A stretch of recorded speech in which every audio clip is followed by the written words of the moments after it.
Hello दोस्तों, radical classes पर आप सभी का स्वागत है। आज हम डेली के टॉप 5 करंट अफेयर्स के बारे में बात करने वाले हैं, यानी उनके कंप्लीट कंसेप्ट और फैक्ट्स के बारे में, यानी स्टैटिक जी के पोर्शन भी उसके साथ हम कवर करेंगे। तो चलिए हम अपने फर्स्ट क्वेश्चन की तरफ चलते हैं और हमारा पहला क्वेश्चन है कि नमस्ते योग किस मंत्रालय की पहल है, यानी विच मिनिस्ट्री हैज़ लॉन्च्ड नमस्ते योगा। तो नमस्ते योगा किस मंत्रालय की पहल है? ये आयुष मंत्रालय की पहल है। ठीक है, तो अब हम जान लेते हैं इसके बारे में कि नमस्ते योगा क्या है। तो देखिए, नमस्ते योगा जो है वो एक मोबाइल ऐप है जिसे आयुष मंत्रालय द्वारा बनाया गया है। और किस चीज़ के लिए बनाया गया है? ये योग के बारे में जागरूकता के लिए एक सूचना मंच का काम करेगी नमस्ते मोबाइल ऐप। और हम जानते हैं कि अंतर्राष्ट्रीय योग दिवस कब मनाया जाता है? 21 जून को। तो अभी जून है, 15 जून और 21 जून आने वाला है, तो उसी में योग के बारे में जागरूकता के लिए इसे लॉन्च किया गया है। चलिए आगे देखते हैं। तो अंतर्राष्ट्रीय योग दिवस के बारे में चलो कुछ इम्पोर्टेंट फैक्ट्स को जान लेते हैं। तो अंतर्राष्ट्रीय योग दिवस 21 जून को मनाया जाता है, ये हम सभी अच्छे से जानते हैं। अब बात करते हैं इसके और फैक्ट्स के बारे में। तो सर्वप्रथम जो हमारा अंतर्राष्ट्रीय योग दिवस है वो सर्वप्रथम कब और कहाँ पर मनाया गया? तो अंतर्राष्ट्रीय योग दिवस सर्वप्रथम 21 जून 2015 को राजपथ यानी दिल्ली में मनाया गया था। ठीक है, भारत में ही सर्वप्रथम मनाया गया, राजपथ दिल्ली में, और ये था 2015। तो 2015 में पहला मनाया गया। तो 2021 में अभी ये कौन सा है? तो आप कमेंट करके बताना मुझे ज़रूर कि 2021 में अभी हम कौन सा अंतर्राष्ट्रीय योग दिवस मनाने जा रहे हैं। तो 2021 की थीम क्या है? बेसिकली ये 2020 और 21 दोनों की थीम है, yoga at home, yoga with family, यानी योगा घर पर ही और फैमिली के साथ करें। ठीक है, चलिए आगे चलते हैं। तो क्वेश्चन नंबर सेकंड। अब सेकंड क्वेश्चन क्या है कि युवा शक्ति कोरोना मुक्ति अभियान, एक अभियान चलाया जा रहा है जिसका नाम है युवा शक्ति कोरोना मुक्ति। ठीक है, तो ये किस राज्य सरकार ने शुरू किया है? विच स्टेट गवर्नमेंट स्टार्टेड युवा शक्ति कोरोना मुक्ति अभियान? तो ये मध्य प्रदेश सरकार द्वारा स्टार्ट किया गया अभियान है। चलिए इसके बारे में और जान लेते हैं, इस अभियान के बारे में। तो जब हम इस अभियान की बात करते हैं तो यहाँ पर इस अभियान के अंतर्गत हायर एजुकेशन के टीचर और स्टूडेंट्स को ट्रेनिंग दी जाएगी स्टेट गवर्नमेंट द्वारा। ठीक है, और वो किस चीज़ की ट्रेनिंग होगी? वो ट्रेनिंग होगी टीकाकरण यानी वैक्सीन और कोविड-19 के बारे में। और फिर यही लोग, ये टीचर और स्टूडेंट, जब इन्हें ट्रेनिंग दी जाएगी, उस ट्रेनिंग के बाद ये लोगों को जागरूक करेंगे। ठीक है, तो बेसिकली लोगों को जागरूक करने के लिए कुछ हायर एजुकेशन वाले टीचर्स और स्टूडेंट को ट्रेनिंग दी जा रही है वैक्सीनेशन और कोविड-19 से बचाव के लिए, ताकि वे लोगों को जागरूक करें। आगे चलो, हम मध्य प्रदेश सरकार ने ये शुरू किया है अभियान। तो मध्य प्रदेश सरकार के बारे में एक नज़र में कुछ चीज़ें देख लेते हैं। तो मध्य प्रदेश का गठन 1 नवंबर 1956 को किया गया। इसके मुख्यमंत्री शिवराज सिंह चौहान हैं, राज्यपाल श्रीमती आनंदीबेन पटेल हैं। इसमें राज्यसभा की सीटें 11 और लोकसभा की सीटें 29 हैं। इसमें राज्यसभा की सीटें पहले 16 थीं और 5 सीटें मध्य प्रदेश से काटकर झारखंड राज्य बनाया गया, उसमें चली गई। इसकी राजधानी है भोपाल और इसका हाई कोर्ट जबलपुर में है, और जबलपुर हमारा नर्मदा नदी के तट पर बसा हुआ है। तो आगे देखते हैं। तो एनीमिया मुक्त भारत सूचकांक, यानी जो एनीमिया मुक्त भारत सूचकांक है उसमें मध्य प्रदेश प्रथम स्थान पर रहा है। ठीक है, और एक जिला एक शिल्प अभियान मध्य प्रदेश ने शुरू किया है, और one district one product ODOP, यानी वन डिस्ट्रिक्ट वन प्रोडक्ट, ये पहल है यूपी गवर्नमेंट की। ठीक है, और एक जिला एक अभियान है मध्य प्रदेश का। और अंकुर योजना यहाँ पर शुरू की गई है वृक्षारोपण के लिए मध्य प्रदेश में। संकल्प योजना शुरू की गई है बुजुर्गों को सहायता देने के लिए, ये भी मध्य प्रदेश में है। और एक सबसे मोस्ट इम्पोर्टेंट क्वेश्चन, क्या विश्व विरासत संभावित सूची में शामिल क्षेत्र, यानी मध्य प्रदेश के किन क्षेत्रों को विश्व विरासत संभावित सूची में शामिल किया गया है? तो ये क्षेत्र हैं भेड़ाघाट और सतपुड़ा टाइगर रिजर्व। ठीक है, भेड़ाघाट और सतपुड़ा टाइगर रिजर्व। चलिए आगे, क्वेश्चन नंबर 3। हाल ही में नफ्ताली बेनेट, ठीक है, यानी recently Naftali Bennett has been sworn in as the new prime minister of which country, Naftali Bennett ने किस देश के नए प्रधानमंत्री के रूप में शपथ ली है? तो अभी हाल ही में चर्चा में रहा है एक देश और उसका नाम है इजराइल। इजराइल के नए प्रधानमंत्री बन चुके हैं नेफ्ताली बेनेट। ठीक है, चलिए इनके बारे में और जानकारी इकट्ठा कर लेते हैं। तो ये हैं हमारे नेफ्ताली बेनेट। ठीक है, तो इन नेफ्ताली बेनेट साहब ने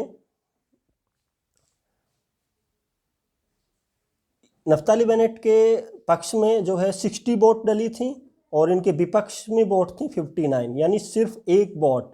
और एक वोट की कीमत ये अच्छे से जान चुके होंगे कि क्या है एक वोट की कीमत। तो एक वोट से ये जीते हैं। साथ ही ये फिलिस्तीन को अलग राष्ट्र मानने से इनकार करते हैं और कट्टरपंथियों को फांसी देने के पक्ष में ये रहते हैं, कट्टरपंथियों को फांसी दी जाए। ठीक है, और बेनेट सिर्फ यहूदी राष्ट्र की पैरवी करते हैं।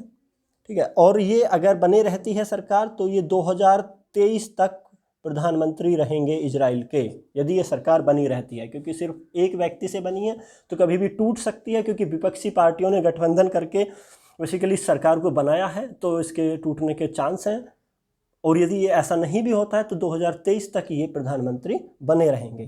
साथ ही इजराइल के बारे में चलिए और कुछ फैक्ट्स देखते हैं। तो इजराइल जो देश है हमारा, ठीक है, यूएन का देश है इजराइल। तो इजराइल के बारे में अगर हम बात करें तो इजराइल जो अस्तित्व में आया ये 1948 में आया था। ठीक है, 1948 में इजराइल का अस्तित्व है और इजराइल की संसद का नाम है नेसेट। और इजराइल के हाल ही में एक नए राष्ट्रपति भी नियुक्त बने हैं और उन राष्ट्रपति का नाम क्या है? Isaac Herzog. ठीक है, और अल अक्सा मस्जिद बहुत इंपॉर्टेंट है। अल अक्सा मस्जिद कहाँ स्थित है? यरूशलेम में। देखिए नेक्स्ट क्वेश्चन, क्वेश्चन नंबर 4। हाल ही में श्री वेंकटेश्वर स्वामी मंदिर की आधारशिला कहाँ रखी गई है? Where was the foundation stone of Shri Venkateswara Swami temples laid recently? तो श्री वेंकटेश्वर स्वामी मंदिर की स्थापना जो हाल ही में रखी गई है तो वो है हमारा स्टेट जम्मू एंड कश्मीर, यानी यूनियन टेरिटरी, जो अब बन चुका है यूनियन टेरिटरी।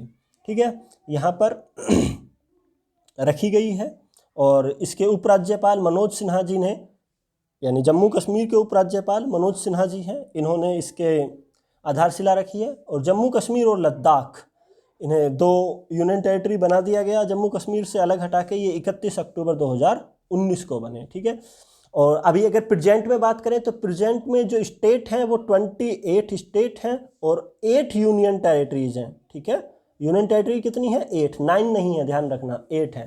तो ये इम्पोर्टेंट पॉइंट है यहाँ पर, इसे भी याद रखना। अगर हम जम्मू कश्मीर के लोक नृत्यों की बात करें तो उसमें दुमहल, हाफिजा, रऊ, हिकात, मंदास, कूद, दंडी नाच, ये कुछ इंपॉर्टेंट लोक नृत्य हैं जम्मू कश्मीर के। झीलों की बात करें तो डल झील, बुलर झील, मानसवल या मानसवल झील और नागिन झील, ये सिर्फ जम्मू कश्मीर की हैं, लद्दाख की नहीं, ध्यान रखना। आगे चलो, तो आगे हम जम्मू कश्मीर के राष्ट्रीय उद्यानों को देख लेते हैं यहाँ पर। तो दच्चीगाम राष्ट्रीय उद्यान, Salim Ali national park, Kaziranga national park, Kishtwar national park और गुलमर्ग वन्यजीव अभ्यारण्य और नंदनी वन्यजीव अभ्यारण्य, ये यहाँ पर कुछ 6 इंपॉर्टेंट राष्ट्रीय उद्यान है, इन्हें भी ध्यान से याद कर लेना। नेक्स्ट चलते हैं क्वेश्चन नंबर 5 पे। तो who has won the French open men's singles tennis title? यानी फ्रेंच ओपन पुरुष एकल टेनिस खिताब किसने जीता है? French open. तो फ्रेंच ओपन बेसिकली खेला ही जाता है टेनिस के लिए। तो फ्रेंच ओपन टेनिस में पुरुष एकल में किसने ये खिताब जीता है? तो ये खिताब जीता है नोवाक डिजोविक ने ये जीता है और ये स्टेफनोस टेस्टिपास को इसको हरा कर जीता है। ठीक है, तो नोवाक डिजोविक, इसे याद रखना, इन्होंने इसे जीता है। तो ये हैं नोवाक साहब। और साथ ही में अगर मैं बात करूं यहाँ पर टेनिस के लिए, तो टेनिस के लिए साल में कुछ 4 इंपॉर्टेंट गेम्स खेले जाते हैं, जैसे कि Australian open, French open, Wimbledon open और यूएस ओपन। तो अभी हमने बात की थी फ्रेंच ओपन की। तो फ्रेंच ओपन में यदि पुरुष की बात करें तो नोवाक जोकोविच ने जीता है। और अगर महिला की बात करें यानी एकल महिला, तो एकल महिला में करेजसिकोवा ठीक है, क्या नाम है महिलाओं में? करेजसिकोवा। तो इससे पहले यानी अभी फ्रेंच ओपन की बात हुई है, यानी ये जो हेल्ड होते हैं ये इसी क्रम में हेल्ड होते हैं, यानी सबसे पहले ऑस्ट्रेलियन ओपन होगा, उसके बाद फ्रेंच ओपन होगा, फिर विंबलडन, फिर यूएस ओपन, ठीक है, इसी क्रम में ये होते हैं। तो यहाँ पर हमने अभी फ्रेंच ओपन की बात कर ली, महिला और पुरुष दोनों हो चुके हैं। तो इससे पहले ऑस्ट्रेलियन ओपन हो चुका है। ऑस्ट्रेलियन ओपन की बात करें तो यहाँ पर नोवाक जोकोविच, ठीक है, नोवाक जोकोविच ने ही ऑस्ट्रेलियन ओपन में भी मेडल जीता है, ठीक है, गोल्ड मेडल यानी। और यहाँ पर महिला जो रही हैं वो हैं नाओमी ओसाका, चेक गणराज्य की ये खिलाड़ी हैं, और चेक गणराज्य जीतने वाला यहाँ पर ऑस्ट्रेलियन ओपन में पहली बार चेक गणराज्य ने यहाँ पर जीता है। तो फ्रेंच ओपन जो खेला जाता है वो आज भी मिट्टी पर खेला जाता है, ठीक है, और विंबलडन ग्रास यानी घास पर खेला जाता है, और यूएस ओपन और ऑस्ट्रेलियन ये दोनों जो सेम टेनिस की आजकल आप मॉडर्न ग्राउंड देखते हैं उस तरह से उनमें खेला जाता है। तो यहीं पर हमारे टॉप 5 करंट अफेयर्स ख़त्म होते हैं। रेडिकल क्लासेस चैनल को यदि वीडियो अच्छी लगी हो तो लाइक करना और चैनल को सब्सक्राइब जरूर करना। थैंक यू, आपका बहुत बहुत धन्यवाद वीडियो को पूरा देखने के लिए। नमस्कार।